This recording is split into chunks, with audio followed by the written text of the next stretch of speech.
நெல்லை மாவட்டம் பணக்குடி பகுதியைச் சேர்ந்தவர் ராஜ். இவரது மனைவி ஆஷா. இவர் பணக்குடி பேராட்சியில் 15வது வார்டு திமுக கவுன்சிலராக உள்ளார். பணக்குடிக்கு அருகே புறவழி சாலை அரசு டாஸ்மார்க் ஒன்று செயல்பட்டு வருகிறது.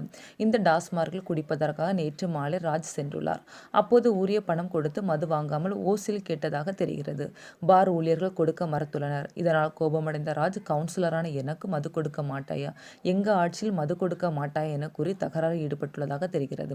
மேலும் ஓசியில் மது கிடைக்காத நிலையில் டாஸ்மார்க் பாரில் உள்ள சேர்களை உடைத்து நொறுக்கியுள்ளார். இதனால் அங்கு ஏற்கனவே குடித்துக் கொண்டிருந்தவர்கள் உடனடியாக வெளியேறினர். இதுகுறித்து பார் உரிமையாளர் பணக்குடி காவல் நிலையத்தில் புகார் அளித்தார். அப்புகாரின் பேரில் காவல்துறையினர் அங்கு வந்து விசாரணை நடத்தினர். மேலும் அவர் ரகளில் ஈடுபட்ட காட்சி அனைத்தும் அங்கிருந்த சிசிடிவி கேமராவில் பதிவாகியுள்ளது. இதனை கைப்பற்றிய போலீசார் அதன் அடிப்படையில் வழக்கு பதிவு செய்து அவரை கைது செய்து விசாரணை மேற்கொண்டு வருகின்றனர்.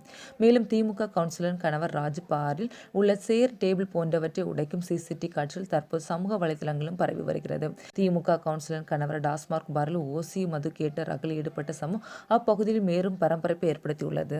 மேலும் திமுக ஆட்சியில் மது கடைகள் அதிகரித்திருப்பதால் தமிழக அரசு மதுவிலிருந்து வரும் வருமானத்தை குறைத்துவிட்டு மதுவிலக்கை விரைவில் அமல்படுத்த வேண்டும் என்றும் சமூக ஆர்வலர்கள் கருத்து பகிர்ந்து வருகின்றனர்.